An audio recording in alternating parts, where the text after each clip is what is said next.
हानिया इस्माइल वो तेहरान में नहीं बचे।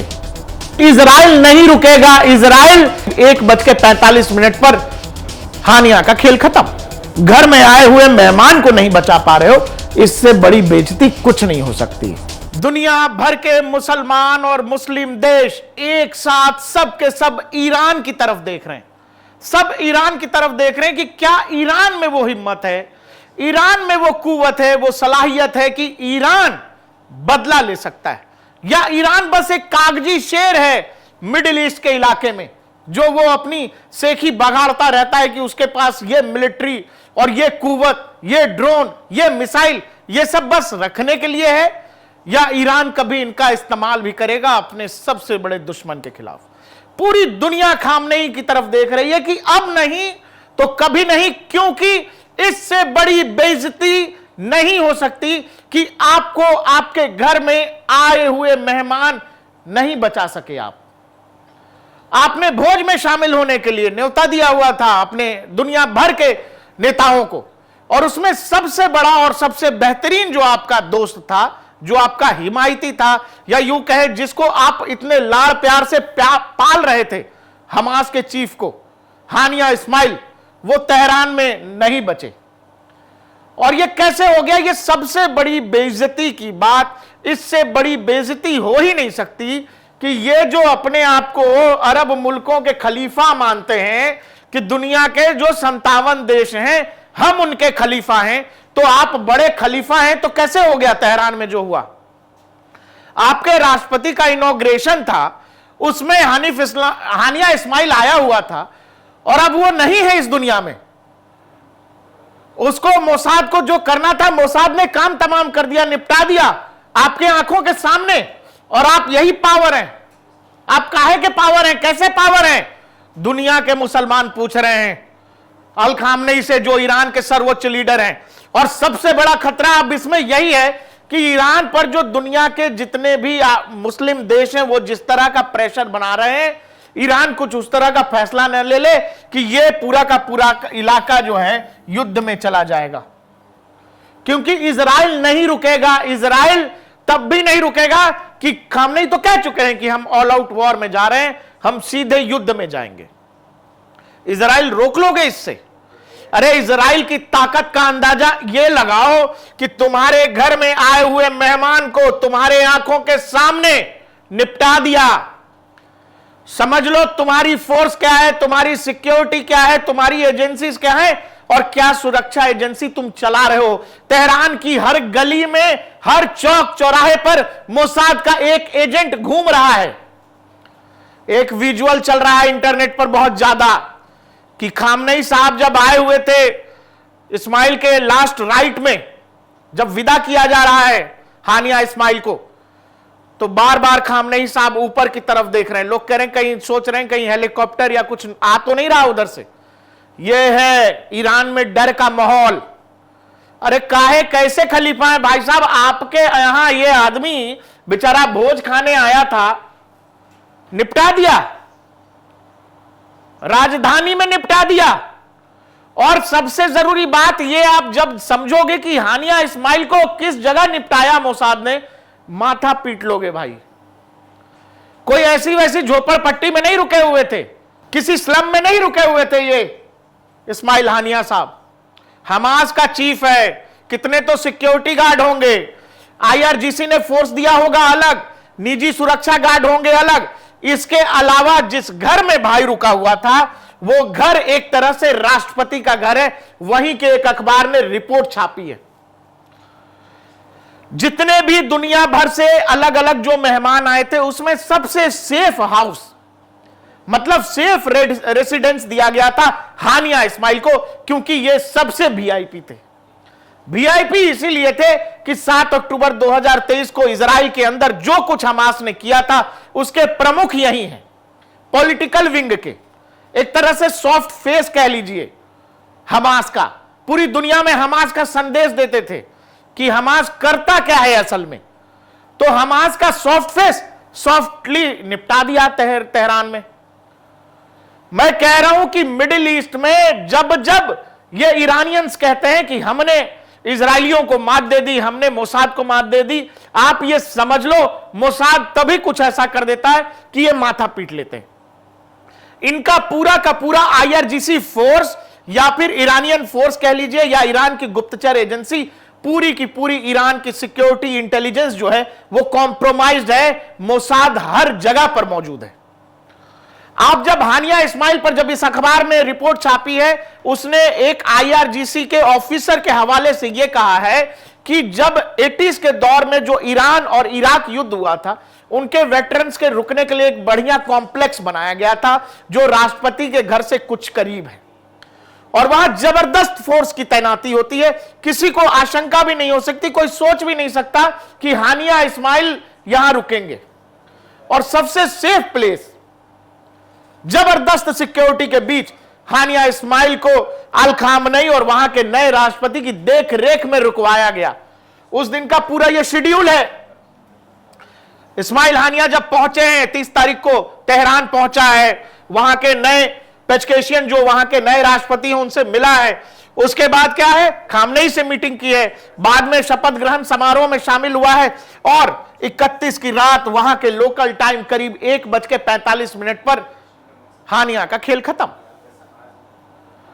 मोसाद किस लेवल पे वहां ऑपरेट कर रही है ईरान के अंदर, यह ईरानी सिक्योरिटी एजेंसी समझ नहीं पा रही है, उनके दिमाग नहीं काम कर रहा है। आप ये, मैं फिर कह रहा हूं आपसे कि आपके घर में आए हुए मेहमान को आपकी आंखों के सामने आपके घर में कोई निपटा देता है, इससे आप ये समझ लो इजराइल की ताकत क्या है, मोसाद की ताकत क्या है और इजरायली फोर्सेस की ताकत क्या है। लोग ये भी नहीं बता पा रहे हैं कि आखिर हुआ क्या है। क्या कोई ऊपर से कुछ आ गया, जिस घर में रह रहे थे निपट गए? लोग ये कह रहे हैं, जो खामनेई ने मीटिंग में कहा है, इस हवाले से मैं बता रहा हूं कि खामनेई का मानना है और ईरानियन फोर्सेस का मानना है कि जो निजी सुरक्षा गार्ड थे इस्माइल हानिया के, वो कॉम्प्रोमाइज थे। मतलब मोसाद के लोग उसके बॉडीगार्ड बने घूम रहे हैं सालों से। जब तक काम लेना था लिया, निपटा दिया, अब हानिया की जरूरत नहीं है। मतलब हानिया इस्माइल के एक एक हर गतिविधि की जानकारी मोसाद को पल पल की जानकारी थी। भाई बॉडीगार्ड ही, अगर निजी सुरक्षा गार्ड ही किसी का कॉम्प्रोमाइज हो गया, कहानी खत्म है दोस्त। और इसीलिए मैं कह रहा हूं कि पूरे मिडिल ईस्ट के जितने देश हैं, ये टर्की वर्की धमकी देते रहते हैं इजराइल को। इनको ये समझना चाहिए भाई, जो देश किसी दूसरे दुश्मन देश की राजधानी में इस लेवल पर ऑपरेट कर रहा है कि पिन पॉइंट स्ट्राइक कर रहा है और अपने दुश्मनों को निपटा दे रहा है, तो आप उस सुरक्षा एजेंसी की, उस फोर्स की ताकत का अंदाजा ही नहीं है आपको। इससे बड़ी बेइज्जती, मैं फिर कह रहा हूं, ईरान की बेइज्जती बार बार कर रहा है इजराइल, लगातार कर रहा है। बहुत सारे यूरेनियम वैज्ञानिक, वो एटम वैज्ञानिक, जो परमाणु वैज्ञानिक होते हैं ईरान की परमाणु कार्यक्रम से जुड़े, उनको भी निपटाया है इजरायली मोसाद ने। लेकिन फिर भी ये मेहमान थे, पाले हुए थे, पैसा खर्चा हो रहा था ईरान का इन पर, हमास का।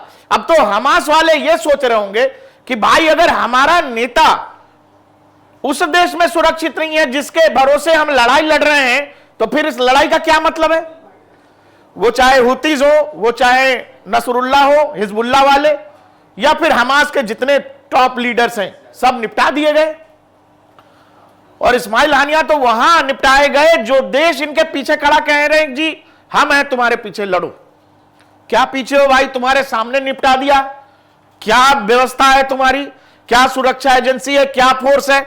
इसके अलावा आप ये देखिएगा तो आपको ये समझ आएगा। आज एक और खबर आई, इस्माइल हानिया के अलावा टॉप मिलिट्री कमांडर हमास का, जिसने पूरा का पूरा रूपरेखा तैयार की थी 7 अक्टूबर 2023 की घटना की जो इजराइल में हुई, वो मोहम्मद दैफ, ये भी निपटा दिए गए।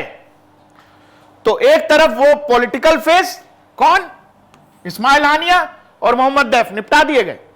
हमास का 2-4 टॉप लीडर बचा होगा नहीं, निपटा दिए गए। दुनिया के जिस देश में है वही निपटा दिए गए। और इजराइल के इस ऑपरेशन का मतलब अगर आप समझोगे, मोसाद के ऑपरेशन का मतलब आप समझोगे, तो आप समझो, मैं फिर कह रहा हूं कि भाई ईरान को लेकर जो इजराइल मानता है वो ये मानता है कि नसरुल्लाह या फिर हिजबुल्लाह के पीछे ईरान है, हुतीस के पीछे ईरान है, हमास के पीछे ईरान है। तो हमास के खिलाफ लड़ाई पिछले 9 महीने से गाजा में लड़ रहा है इजराइल, मिलिट्री वहां उतरी हुई है, अब तो इजरायली आर्मी लेबनान की तरफ भी जा रही है।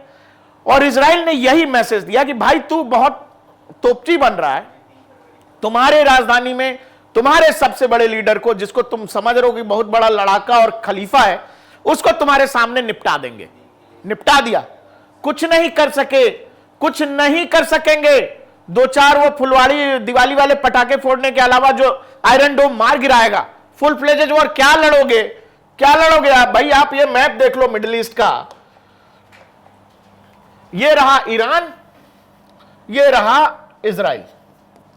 ईरान इजराइल की सीमा लगती नहीं है, ग्राउंड फोर्स लड़ेगी नहीं।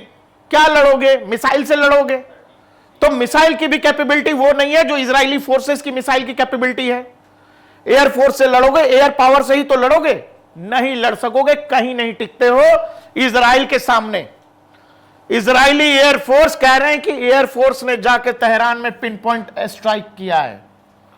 समझ जाओ, क्या तो इजरायली डिफेंस फोर्सेस रडार चला रही हैं, क्या तो उनका एयर इक्विपमेंट होगा कि पता नहीं लग रहा है कि अपनी एयर सीमा में ड्रोन आ रहा है, एयर फाइटर प्लेन आ रहा है कि हेलीकॉप्टर आ रहा है। घर में आए हुए मेहमान को नहीं बचा पा रहे हो, इससे बड़ी बेइज्जती कुछ नहीं हो सकती। मेरे पीछे जो आपको ये लिस्ट दिख रही है, ये वो लिस्ट है जो हमास के मिलिट्री विंग के कमांडर हैं, अलग अलग, जिन पे भी आपको क्रॉस दिख रहा है, ये सब निपटाए जा चुके हैं। और जो बचे हुए हैं वो लाइन में लगे हुए हैं, ये निपटाए जा चुके हैं। हाल में खबर है, बार बार खामनेई अपने लोगों के सामने कह रहे हैं कि हम बदला लेंगे, हमारे घर में हमारे मेहमान के साथ गलत हुआ है, हम इसको नहीं भूल सकेंगे। लेकिन ईरान के पास क्या रास्ता है? क्या ईरान वाकई में जो कह रहा है फुल फ्लोजेड युद्ध? नहीं कर सकते, आपके बस का नहीं है एक मायने में है। अगर ईरान को यह जिस दिन पता लग गया कि अमेरिका नहीं आएगा इजराइल के साथ, उस दिन ईरान लड़ लेगा, फिर ईरान के बाकी सहयोगी भी लड़ लेंगे इजराइल से, और वहां दिक्कत हो सकती है इजराइल को। लेकिन यह बात ईरान भी अच्छी तरह से समझ रहा है कि मिडिल ईस्ट में एक युद्ध मतलब अमेरिका को मौका देना, वहां की मौजूदा बाइडेन प्रशासन को एक तरह का मौका देना, रिवाइवल का। बाइडेन जा रहे हैं, डेमोक्रेट्स की हालत बहुत ही खराब है। दुनिया भर के जो भी अमेरिकी सर्वे हैं वो बता रहे हैं कि डोनाल्ड ट्रंप आ रहे हैं, और ऐसे में जो मिडिल ईस्ट का सिचुएशन है वो डेमोक्रेट्स के लिहाज से बड़ा अच्छा है, बहुत अच्छा है। और कहते हैं कि चुनाव में जीत के लिए युद्ध से बढ़िया कोई रास्ता ही नहीं है। अमेरिका युद्ध में आएगा और डेमोक्रेट्स जीत जाएंगे इजराइल को बचाने के नाम पर। वही डेमोक्रेट्स जो अभी इजराइल को गाजा ऑपरेशन के लिए हथियार नहीं दे रहे थे, बाइडेन ने हथियार तक की सप्लाई रोक दी थी। मिडिल ईस्ट का सिचुएशन बहुत चिंताजनक है, भारत के लिए भी ये बहुत सोचने का विषय है। लेकिन ये जो खामनेई साहब कह रहे हैं कि हम करेंगे, नहीं कर सकते, आपके बस का नहीं है। दुनिया ऐसे भी समझ रही है कि आप जब, फिर वही बात, घर में आए हुए बगल में बैठे हुए आदमी को कोई निपटा गया, आप कहां दूसरी जगह जाकर के लड़ेंगे। लेकिन सच यही है कि मिडिल ईस्ट का सिचुएशन दिनों दिन बहुत क्रिटिकल होता जा रहा, और यह बहुत गंभीर बना हुआ। यूएन में बैठे लोग कह रहे हैं भाई शांति रखो, शांति रखो, लेकिन इजराइल बिना रुके और बिना टूटे लगातार दुनिया के हर हिस्से में ऑपरेशन चला रहा है। मोसाद ने बहुत बड़ी कामयाबी हासिल की है। अब जब ये सोचेंगे कि किसी देश की राजधानी में कोई गुप्तचर एजेंसी इस लेवल का ऑपरेशन चलाती है, आप समझो कि वहां के जो राष्ट्राध्यक्षों को जो सुरक्षा है, उस लेवल की सुरक्षा, और वो सुरक्षा कॉम्प्रोमाइज हो जाती है, तो आपको यह समझना चाहिए कि मोसाद किस बला का नाम है।